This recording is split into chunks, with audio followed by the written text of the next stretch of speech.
I don't know how many of you are familiar with Photo Booth on a Mac, but its countdown to start the video sounds just like the countdown on a race in Mario Kart, and it's awesome.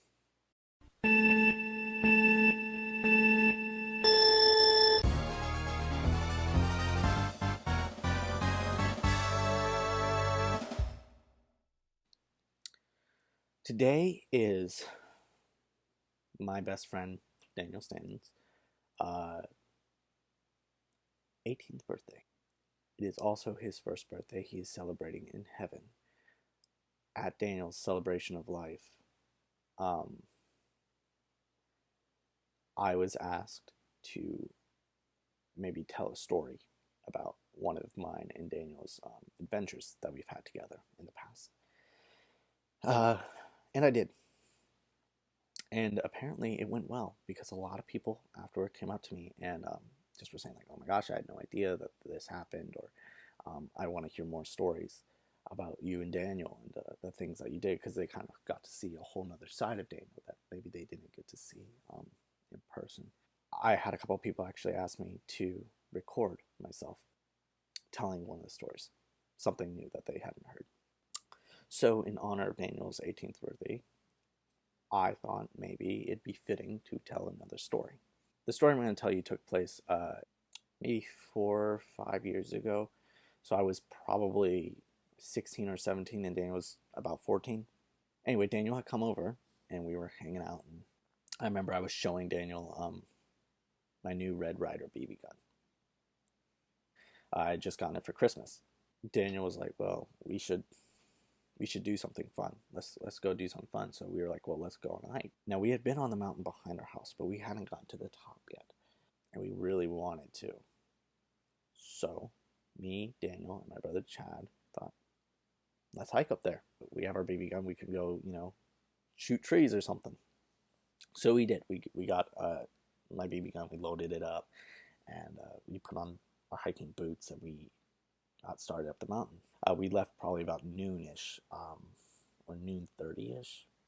We didn't get to the top till like 2:30, so it almost took us 2 hours. But I mean, we were just having fun. We were playing around. We were hopping on different rocks. We were climbing up trees, getting to see things. Shooting the BB gun at like squirrels. We were terrible aim, so we couldn't hit anything. But we were having fun, and it's really cool being on top of the mountain because you can kind of see down all the sides. At the top of this mountain, I kid you not, was this beautiful rock. It looked like PrideRock from The Lion King. As soon as I saw it, I looked at Daniel, and his eyes just like widened, and he got so excited. I looked at him, and I immediately knew what he was thinking. And about 2 seconds later, he said to me, "I'm going up there." I was like, "No, you're not." And he's like, "What? Yes, I am." And I was like, "No, Daniel, because you're gonna get hurt." And he's like, "Come on, I'm not gonna get hurt." I'm like, "Okay, fine." Then Chad tries to go, and I'm like, "No, you're my little brother. If something happens to you, I'll be punished for life, so you're not going." So Daniel goes up there. He disappears from our sight for about 5 minutes, and suddenly he reappears at the top of this rock, and he's like looking all high and mighty. He looks like Superman. And all I can think, I mean, my heart's just pounding on my chest, and the entire time I'm looking at him, just thinking, dear God, don't fall, because it's like a 40-foot drop, and there are sharp rocks at the bottom. I'm looking up there, and I say to him, I'm like, okay, it's time to come down. Come on, get down. I'm like, Daniel, come down from there. And he was like yodeling or something. I don't even remember, but he was just having like the time of his life. So he goes down, but he decides to go down the back side of this rock, so we couldn't see him at all. And suddenly we hear a lot of screaming and rocks falling and branches breaking. And I'm like, okay, Daniel's hurt, and I'm gonna be blamed for it.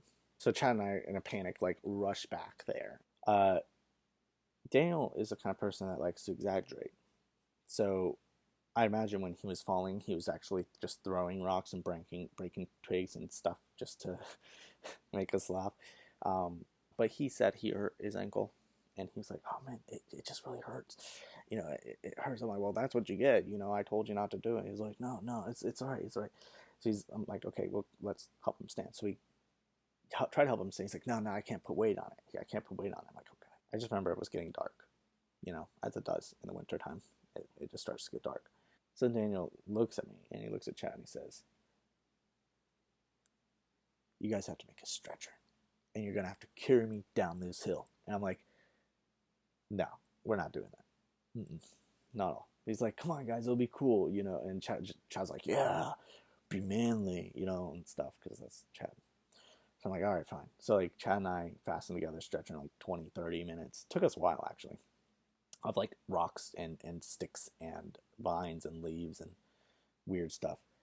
And I just remember him being so heavy. I mean, he's as skinny as a toothpick, but this kid's like 8 feet tall.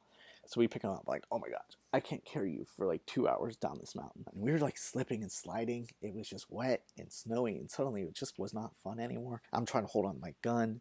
I like bump something and be like, oh my gosh, don't bump stuff, it hurts. I'm like, Daniel, please. And then he'd like giggle, because he knows this is funny. We were lost. We didn't know where we were.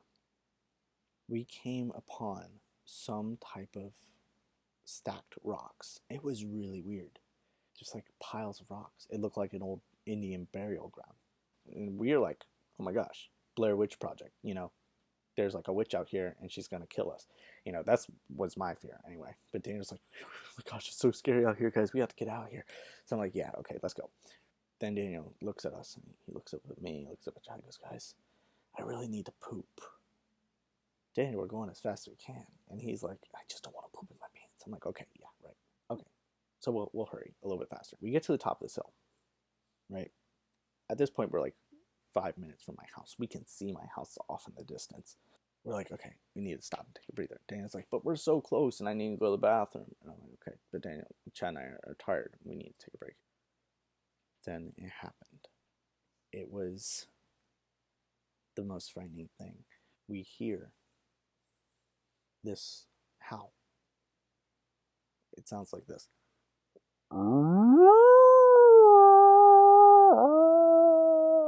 Something like that. And then another one from over here and another one from over there. And I knew there are coyotes up here. It was like that part in the movie The Grey when Liam Neeson and all of his buddies are looking, out into the woods and they can see all the wolves. Except we didn't see anything. It was more like just sounds. But that's how I remember it.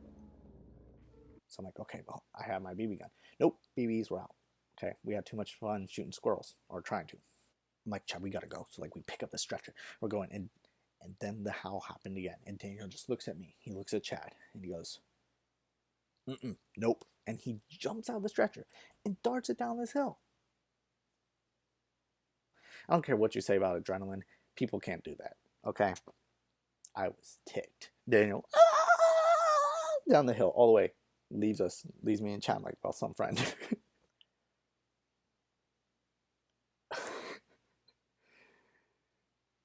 Son of a gun. And he's inside the kitchen just talking, chatting it up with my mom. I just look at him and say, did you go to the bathroom? And he says, nope. And he gets up, walks to the bathroom with no trouble, and goes to the bathroom. I think it was about a year ago that Daniel finally confessed to Chad and I that his foot didn't hurt that bad. It was all about the experience. Anyway, I hope you all have enjoyed the story. Let me know if you want to hear more, because I enjoy telling them. And, if you do want to hear more, maybe I'll post another video or something. And to Daniel, I want to just say happy birthday, buddy. You made my life incredible. You gave so much to me, and I am eternally grateful for that. So, happy birthday. Have a good one up in heaven. Save a piece of cake for me. And I will hopefully see you on the other side. I love you. Happy birthday. Bye, guys. That didn't work.